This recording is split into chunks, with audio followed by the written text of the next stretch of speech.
मैं बेटे बेबी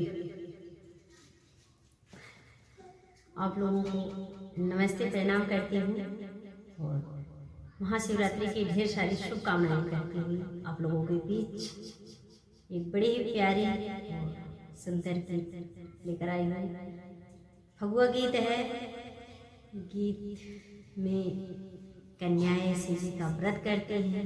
महाशिवरात्रि आ रही है तो शिव जी को कैसे पूजती हैं और वर कैसे मांगती हैं और शिव जी क्या कहते हैं, आप लोग गीत में बने रहिए, जुड़े रहिए और फुल वॉच कीजिए।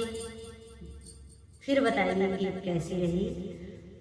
बढ़िया रहे तो आप लोग जरूर बताइएगा, उससे थोड़ा सा उत्साह बढ़ेगा, मनोबल बढ़ेगा, थोड़ा सा और काम करने का मन करेगा।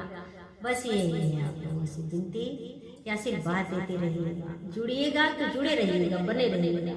ये नहीं कि आज जुड़े कल छोड़ दिया, ऐसा मत कीजिएगा आप लोग प्लीज। ये रही हमारी गीत।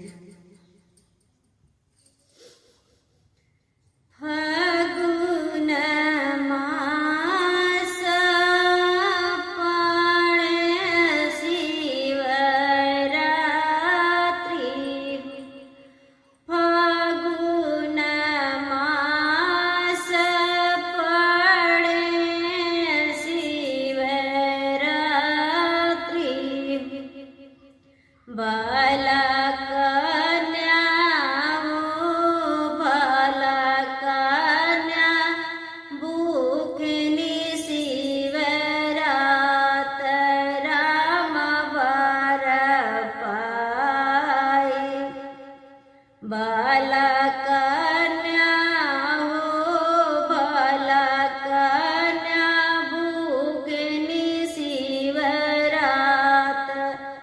राम बर पाई,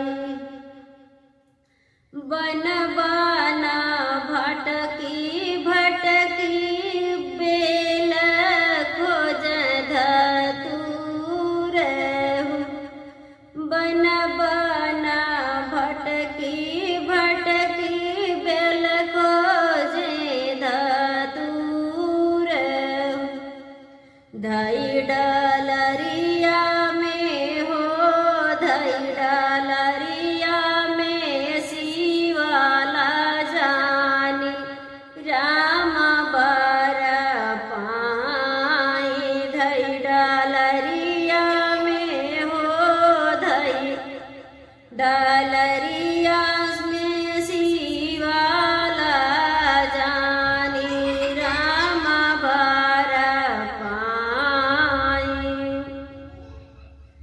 बाहर बाट की भीतर शिव बाबा, बाहर बाट की भीतर शिव बाबा, बाबा खोली देता हो, बाबा खोली देता हनली केवाड़ चरना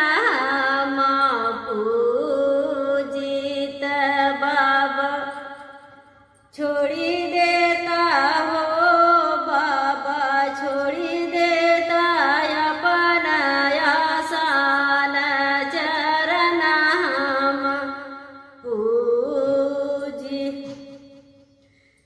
बाबा का घात है के दुआ के मोरी बेटी भोगवा लगाई बिऊ, के दुआ के मोरी बेटी भोगवा लगाई बिऊ, बेटी के दुआ के हो, बेटी के दुआ करई बिऊ स्नान, राम बर पाई,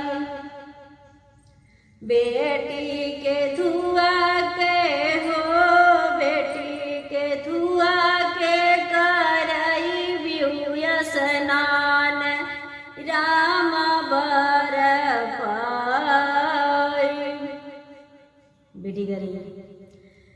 भांग धतुर के बाबा भोग लगाइब।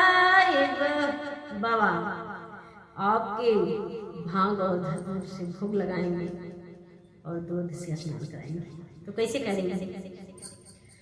भांग धतुर के बाबा भोगवा लगाइब।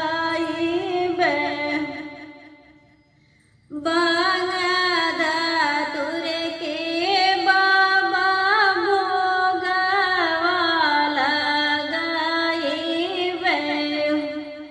बाबा दूधवा से हो, बाबा दूधवा से स्नान कराइब। राम बर पाई बाबा दूधे से कराइब स्नान। राम बर पाई। इतना सुनत शिवजी मान मुस्काइल। इतना सुनत शिवजी मान मुस्काइल। सखी खोली दिहलै हो, झट खोली दिहलै हनौली के वाड़ा। चरण लेऊ पूजी बाबा खोली दिहलै हो, बाबा खोली दिहलै हनौली के वाड़। चरण लेऊ पूजी।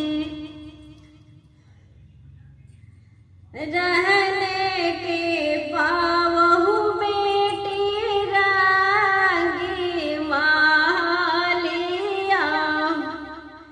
रहने के पावहु बेटी रांगी मालिया। बेटी बेला सही के हो, बेटी बेला सही के अयोध्या के राज। चरण मोरी पूजी बेटी बेला सही के हो, बेटी बेला सही